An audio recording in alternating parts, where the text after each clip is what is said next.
નમસ્કાર મિત્રો એકવાર ફરી તમારું સ્વાગત છે અમારી યુટ્યુબ ચેનલ ઉપર। તો મિત્રો વીએમસી એટલે કે વડોદરા મહાનગરપાલિકા દ્વારા છે એ એમપીએસડબલ્યુ, સ્ટાફ નર્સ અને મેડિકલ ઓફિસર જેવી અલગ અલગ જગ્યા ઉપર નવી ભરતી જાહેર કરવામાં આવી છે।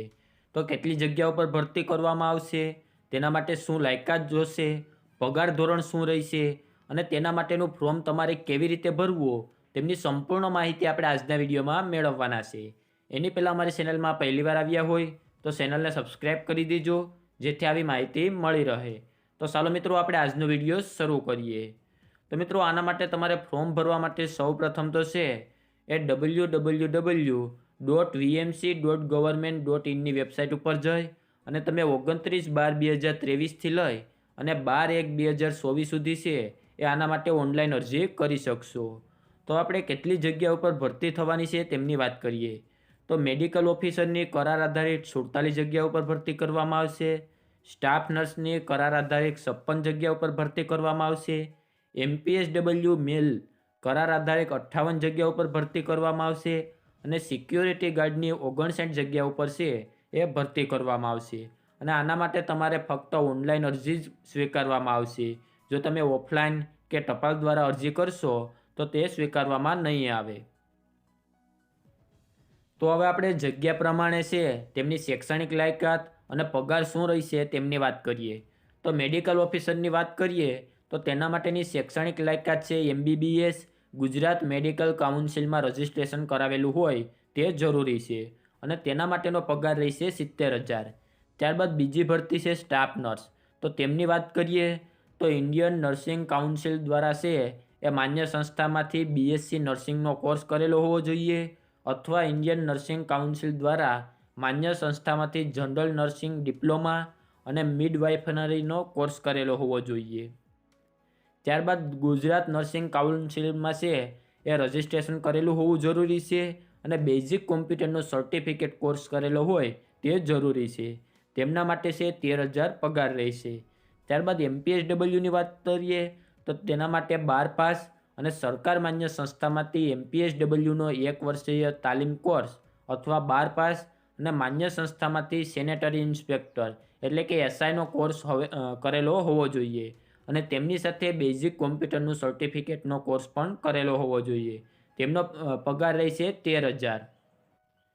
ત્યારબાદ સિક્યોરિટી ગાર્ડની વાત કરીએ તો તેમાં ધોરણ 8 પાસ તેમજ ગુજરાતી ભાષાનું સંપૂર્ણ જ્ઞાન ધરાવતા હોવા જોઈએ। જેમાં આર્મીના એક્સ સર્વિસમેન હોય તેમને પહેલી પસંદગી આપવામાં આવશે। તેનો પગાર છે એ શ્રમ અને રોજગાર વિભાગ મુજબ છે એ આપવામાં આવશે। તો હવે આપણે જોઈ લઈએ કે તેના માટે તમારે ફોર્મ કેવી રીતે ભરવું। તો ફોર્મ ભરતા પહેલાં જે મિત્રો અમારી પાસે ઘરે બેઠા ફોર્મ ભરાવવા માગતા હોય તો તેમનું ફોર્મ અમે ઘરે બેઠા ભરી આપીશું। તેના માટે તમે જે સ્ક્રીન ઉપર વોટ્સઅપ નંબર જોઈ શકો છો તેમાં તમારે અમને મેસેજ કરવાનો રહેશે અને તેમનો જે ચાર્જ થશે તે તમારે અમને ઓનલાઈન ચૂકવવાનો રહેશે। અમે તમારું ફોર્મ ઘરે બેઠા ભરી આપીશું। તો ફોર્મ ભરવા માટે સૌપ્રથમ તો તમારે વીએમસીની વેબસાઇટ ઉપર જવાનું રહેશે, જેમની લિંક વિડીયોના ડિસ્ક્રિપ્શનમાં પણ આપેલી છે।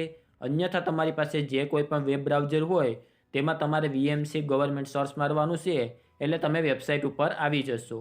તો અહીંયા વેબસાઇટ ઉપર આવશો તો અહીંયા તમને 4 પોસ્ટ જોવા મળશે: medical officer, staff nurse, MPSW અને સિક્યોરિટી ગાર્ડ। આમાંથી તમારે જેનું ફોર્મ ભરવાનું હોય તો તેની સામે એપ્લાય ઓનલાઈનનું એક ઓપ્શન જોવા મળશે, તેના ઉપર તમારે ક્લિક કરવાનું રહેશે। તેના ઉપર ક્લિક કરશો એટલે તમારી સામે એક નવું પેજ ખુલી જશે, જેમાં સૌપ્રથમ તમારે તમારી બેઝિક ડિટેલ નાખવાની છે, જેમાં તમારું first name, father name, surname, mother name, તમારી જેન્ડર સિલેક્ટ કરવાની છે। ત્યારબાદ તેની બાજુમાં છે મેરિટલ સ્ટેટસ, મેરિડ છો, અનમેરિડ છો કે સેપરેટેડ છો તે તમારે ત્યાંથી સિલેક્ટ કરવાનું છે। ત્યારબાદ તમારે કાસ્ટ સિલેક્ટ કરવાની છે, એસસી, એસટી, એસસીબીસી તમારી જે કોઈ પણ કાસ્ટ હોય તે તમારે અહીંયાથી સિલેક્ટ કરવાની છે। ત્યારબાદ તમારી કાસ્ટ સર્ટિફિકેટ સ્ટેટ છે તે તમારે અહીંયાથી સિલેક્ટ કરવાનું છે। ત્યારબાદ તમે વીએમસીમાં અત્યારે એમ્પ્લોયી હોય તો તમારે અહીંયા ટિક માર્ક આપવાનું છે, અન્યથા તે રહેવા દેવાનું રહેશે। ત્યારબાદ તમારી ડેટ ઓફ બર્થ છે તે તમારે અહીંયા એન્ટર કરવાની રહેશે। તો પર્સનલ ડિટેલ નાખ્યા બાદ તમારે અહીંયા તમારી કોન્ટેક્ટ ડિટેલ નાખવાની છે, જેમાં તમારું એડ્રેસ, સિટી, વિલેજ, તમારા સ્ટેટનું નામ, pincode, phone number, mobile number, email address, ત્યારબાદ પરમિનન્ટ એડ્રેસ, જો સેમ જ એડ્રેસ હોય તમારું તો અહીંયા ટિક માર્ક આપી દેવાનું છે, અને અલગ હોય તો તે તમારે ત્યાં નાખવાનું રહેશે. ત્યારબાદ અધર ડિટેલ, એમાં જો તમારે કોઈ ડિસેબિલિટી હોય તો યસ આપવાનું છે. ત્યારબાદ તે ડિસેબિલિટી છે તે સિલેક્ટ કરવાની રહેશે. ત્યારબાદ સિલેક્ટ આઈડેન્ટિટી પ્રૂફ, તો અહીંયા સિલેક્ટ ઉપર ક્લિક કરી તમે PAN card, Aadhaar card, voter ID, driving licence કે પાસપોર્ટ છે તેના આધારે છે એ તમે તમારું આઈડેન્ટિટી નાખી અને તેના નંબર તમારે અહીંયા એન્ટર કરવાના રહેશે.